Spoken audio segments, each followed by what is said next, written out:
성경에 나오는 이스라엘과 우리나라는 좀 비슷한 점이 많이 있어요. 우선 나라의 모양이 남과 북으로 길게 늘어져 있는 것이 비슷하고요.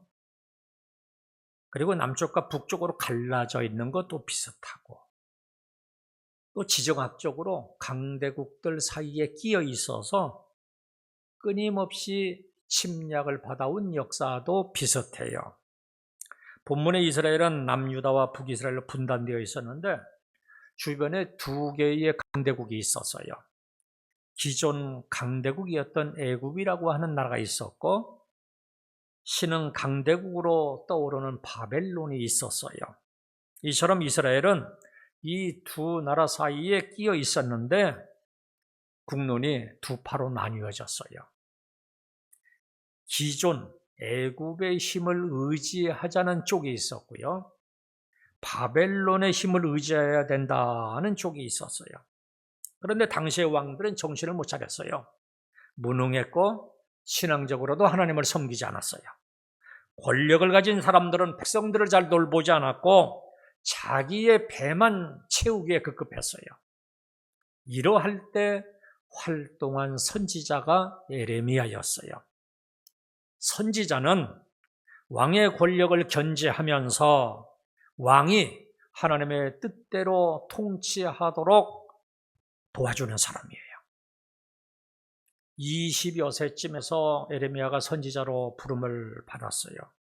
그리고 평생 동안을 독신으로 살면서 정치를 잘한 요시야 왕 13년부터 시작을 해서 석 달간 왕으로 있다가 물러난 여호아하스, 그다음에 요야긴,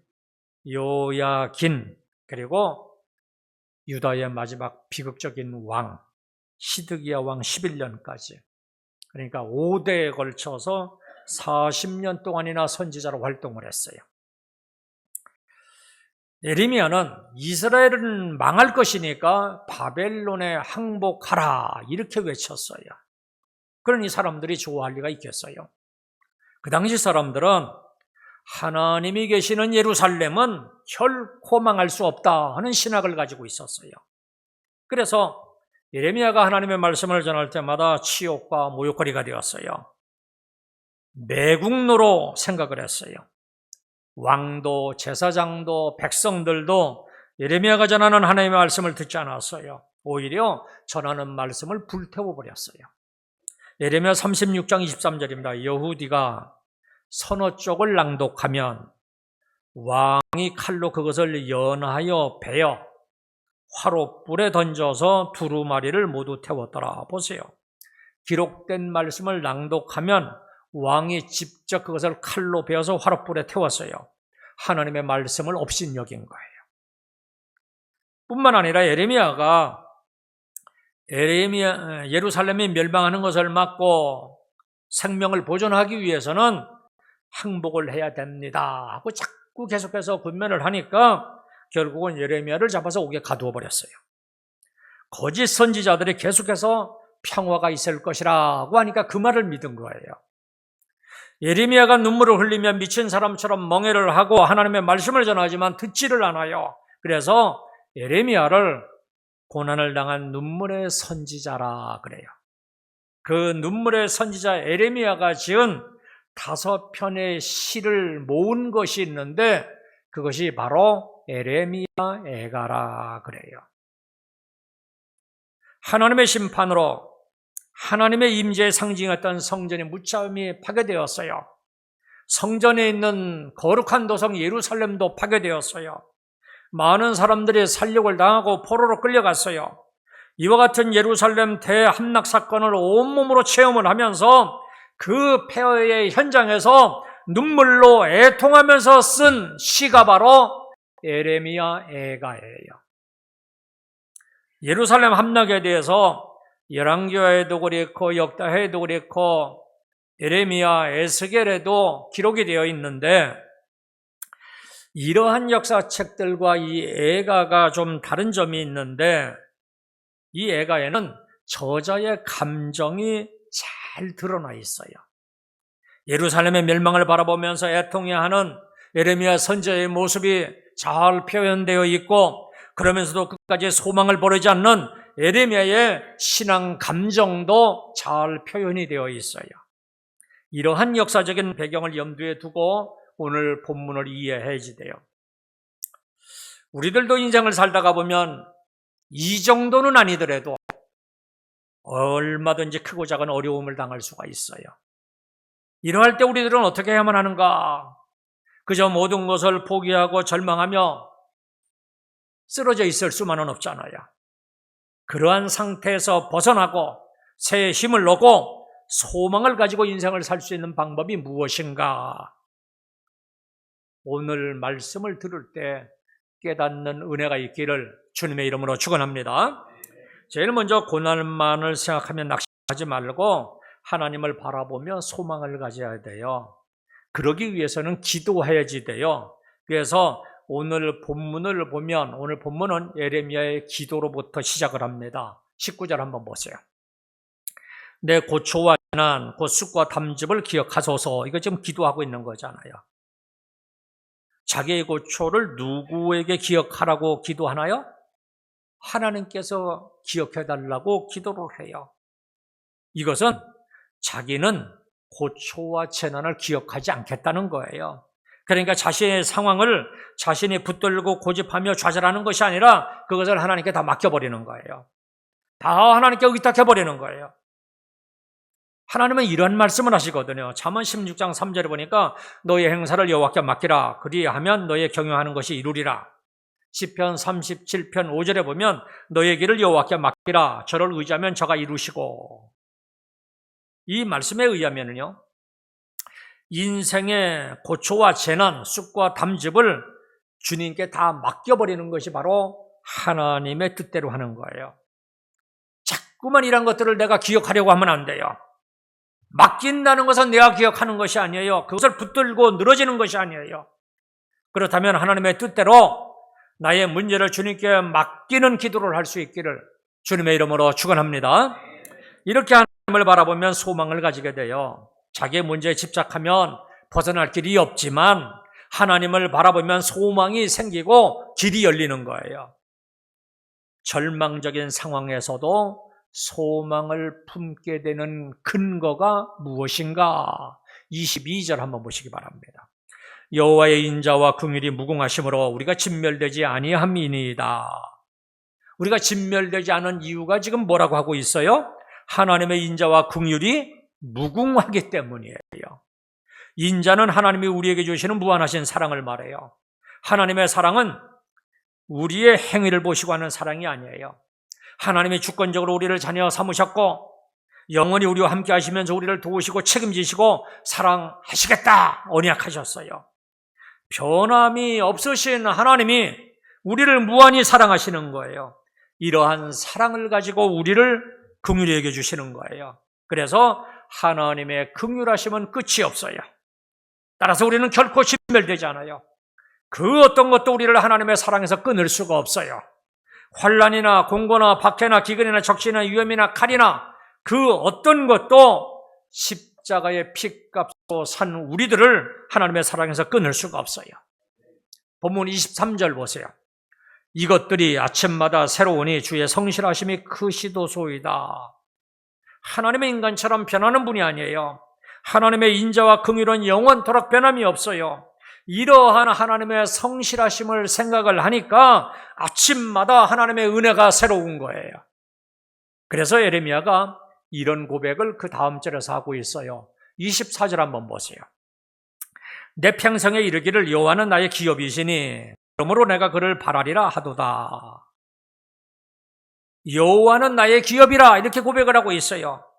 기업이란 부모나 근친으로부터 상속받는 재산을 말해요.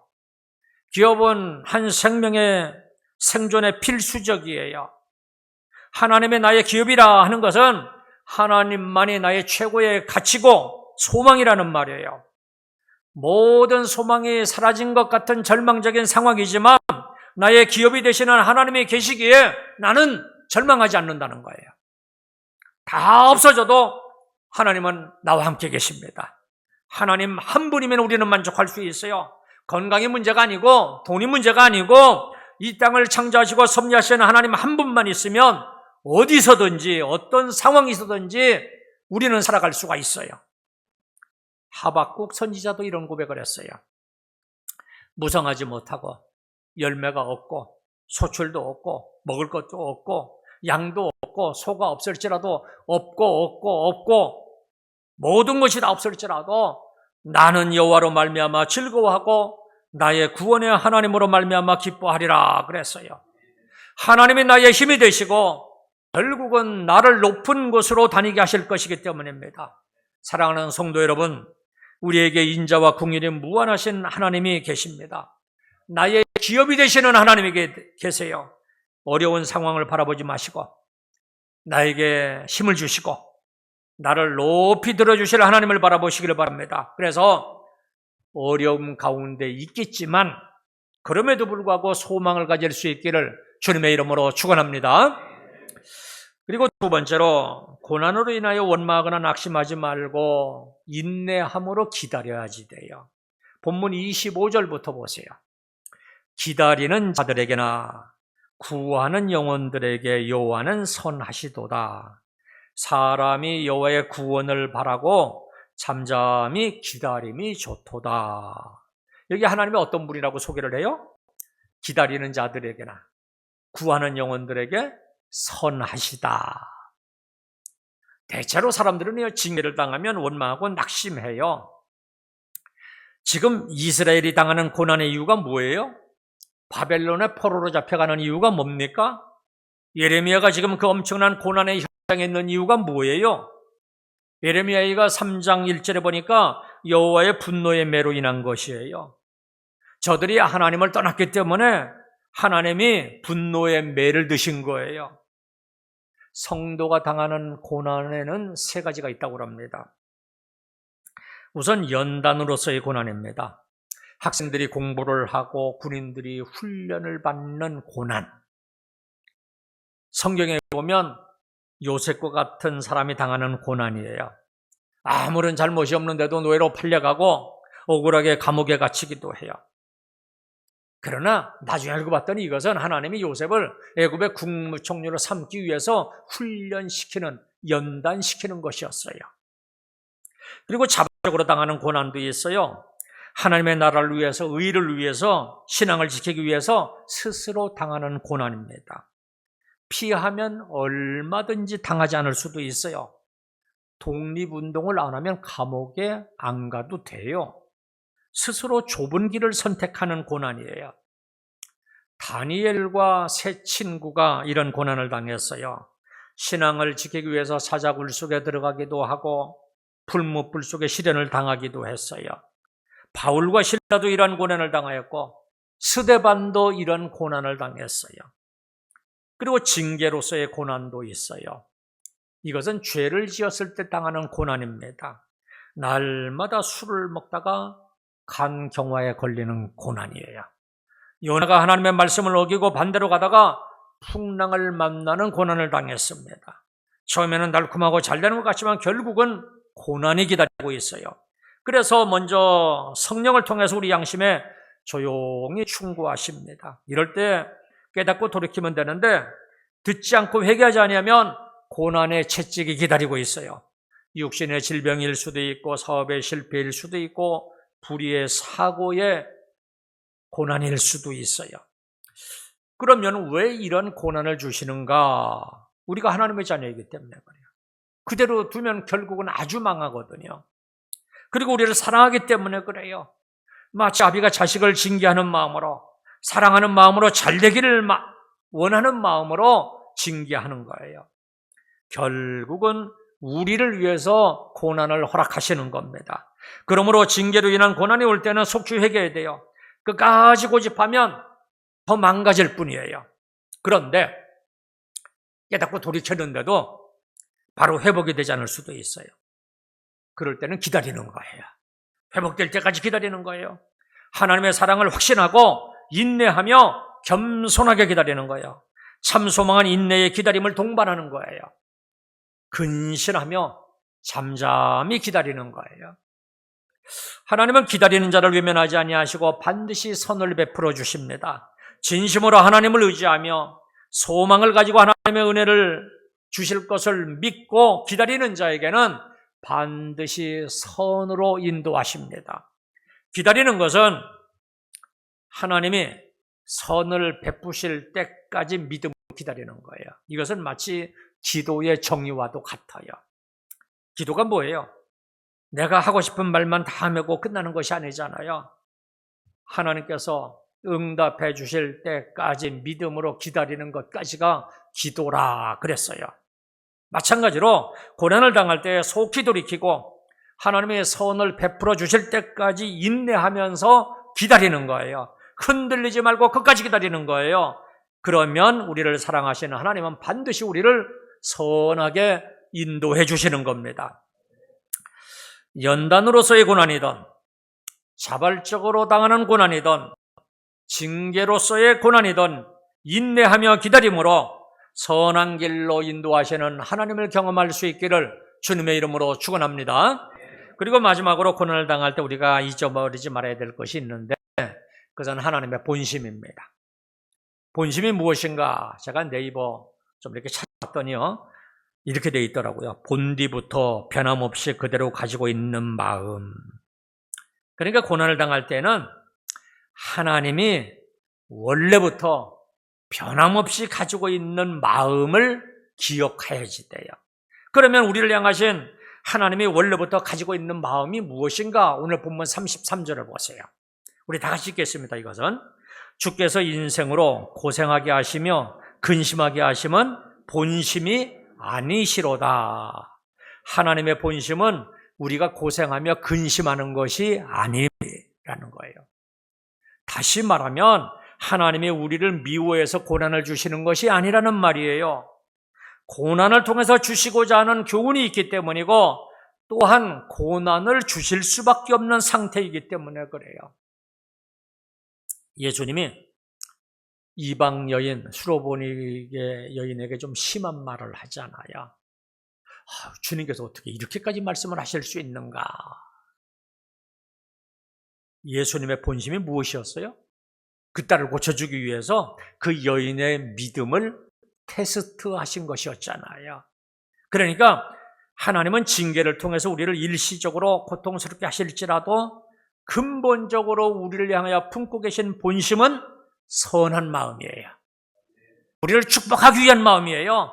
징계는 택한 백성을 각성시키기 위한 일시적인 수단에 불과한 거예요. 본문 27절 보세요.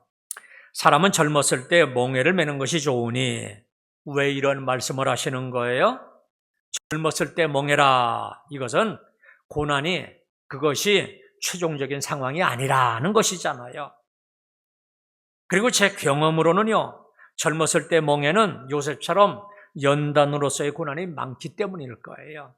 그래서 우리 옛 어른들은요, 젊어서 고생은 사서도 하라 그랬어요. 그러니까 혹 젊은 사람들 가운데 어려움을 겪고 있다면 젊은 사람의 기준이 한 몇 세로 보면 되겠어요? 50대까지는 아직 젊는 거죠. 60대도 젊은 건가요? 아직 젊다면 아무리 힘들어 보내도 지나고 나 보면 그것이 오히려 지금의 나를 있게 하였다는 이러한 간증을 할 날이 반드시 올 거예요. 이처럼 하나님은 고난을 통해서 당신이 이루고자 하는 뜻을 이루시는 분이세요. 그러므로 하나님을 절대적으로 신뢰한다면 우리를 훈련하기 위해서 주어지는 고난을 좋게 여기야지 돼요. 그런데 40년 동안 광야 생활을 한 이스라엘 백성들은 어떻게 했나요? 그러지를 못했어요. 징계로 다가오는 고난을 조금이라도 고난을 당하기만 하면 원망하고 불평했어요. 그러다가 광야에서 모두가 다 멸망당했어요. 1세대들은 다 죽었어요. 여호수아와 갈렙 외에는. 그러나 우리는 그것을 훈련의 과정으로 받아들여야 돼요.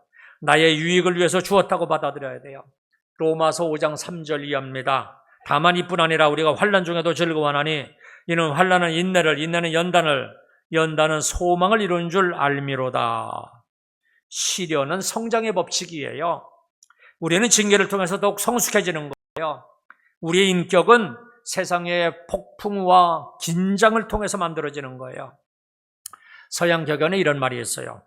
냇물에서 잔잔한 돌들을 치워버린다면 냇물은 노래를 잃어버린다. 시성 단테가요, 사랑하는 애인이 있었죠. 베아트리체와 사랑의 파탄이 생기지 않았다면 그 유명한 단테의 신곡이 나오지 않았을 거예요. 슈베르트가 31세에 죽었는데요. 피아노 한 대도 없이 가난하게 살았는데요. 그랬기 때문에 아베 마리아와 같은 유명한 곡을 남겼어요. 위트는 불구였는데 전기기관차를 발견했고요. 그리고 현대 가장 뛰어난 물리학자 스티븐 호킹은 장애인이잖아요. 이런 사람들은 모두가 다 고난을 통해서 큰 인물들이 된 거예요. 예수님의 고난도 역시 마찬가지예요. 혹시 여기 계신 분들 중에 외양간에서 태어나신 분들이 있나요? 아마 없을 거예요. 아무리 힘들어도 마국간에서 태어나지는 않을 거예요.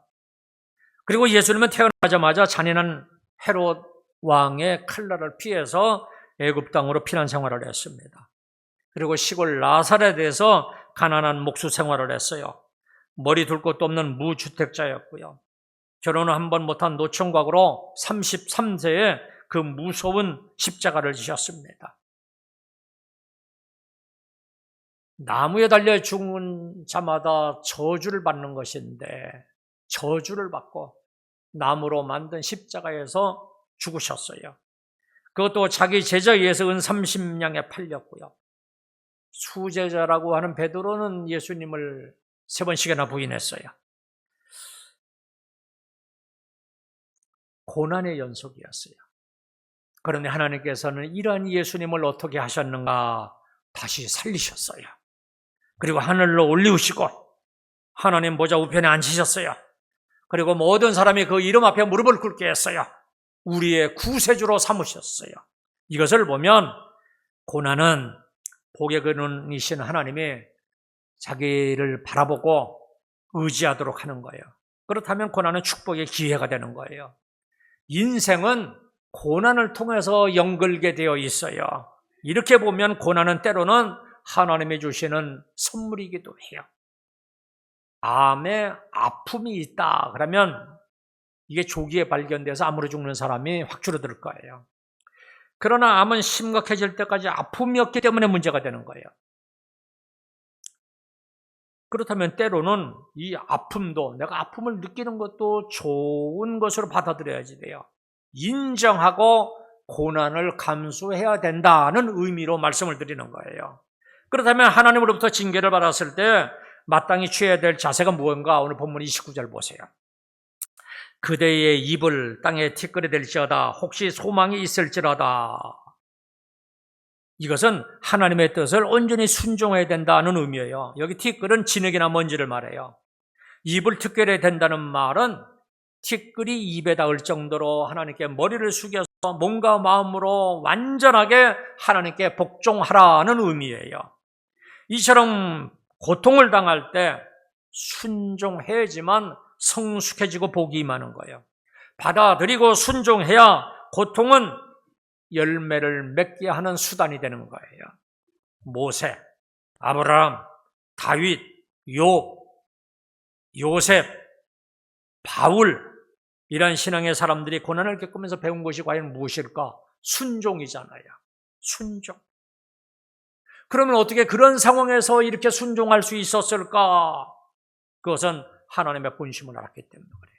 하나님은 영원히 나를 버리지 않으신다 하는 본심을 알았기 때문에 그래요. 오늘 본문 31절부터 32절까지 보세요. 이는 주께서 영원하도록 버리지 아니하실 것임이며 그가 비록 근심하게 하시나 그의 풍부한 인자심을 따라 긍휼히 여기실 것임이라. 보세요. 주님께서는 우리를 영원히 버리지 않으세요. 잠깐 근심하게 하지만 하나님의 풍부한 자비하심으로 긍휼을 베풀어 주실 거예요. 징계를 하시는 것은 그것을 통해서 하나님의 뜻하신 것을 이루시고자 하는 거예요. 이것이 하나님의 본심이에요. 그렇다면 고난당하는 현실에만 집착하지 마시고 약속하신 미래의 회복을 소망하고 현재의 고난을 인내하여야지 돼요. 그래서 예레미야는 다른 곳에서도 이렇게 하나님의 본심을 나타냈어요. 예레미야 29장 11절이에요. 나 여호와가 말하노라 너희를 향한 나의 생각은 내가 하나니, 이거 하나님의 생각을 얘기하는 거예요. 재앙이 아니라 곧 평안이요 너희의 장래에 소망을 주려 하는 생각이라. 우리를 향한 하나님의 생각, 하나님의 본심이 뭐라고 합니까? 재앙이 아니라 평안과 소망을 주는 것이라고 했어요. 하나님의 본심은 그 고난의 과정을 통해서 우리에게 근심을 주는 것이 아니라 오히려 그것을 통해서 평안을 주고 장래의 소망을 갖게 하는 것이라는 거예요. 참 아이러니하죠. 고난을 당하면 근심하는 것이 당연한데 그것은 하나님의 본심이 아니라는 거예요.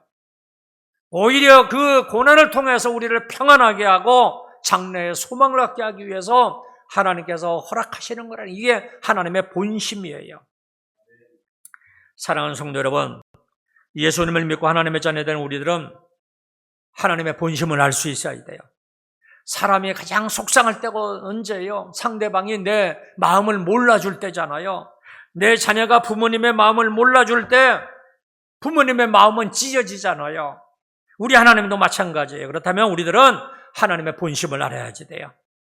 우리는 성경을 통해서 이러한 하나님의 마음을 알려고 노력을 해야지 돼요. 그래서 저도 할 수만 있으면 설교는 뭐냐? 성경 말씀을 또 파고 또 연구해서 이 가운데서 하나님의 마음을 알아서 여러분들에게 전달해 주려고 제가 노력을 하고 있어요. 오늘 본문에서는 특별히 고난을 당할 때 하나님의 본심을 잊지 말라는 거예요. 하나님의 본심은 우리로 하여금 고생하고 근심하게 하려는 것이 아니라는 거예요. 고난이 재앙이 되게 하는 것이 아니라 오히려 그것이 평안이 되고 소망이 되게 하려는 것, 이것이 하나님의 본심이에요. 하나님의 본심을 안다면 우리는 어떤 고난일지라도 극복할 수 있을 거예요.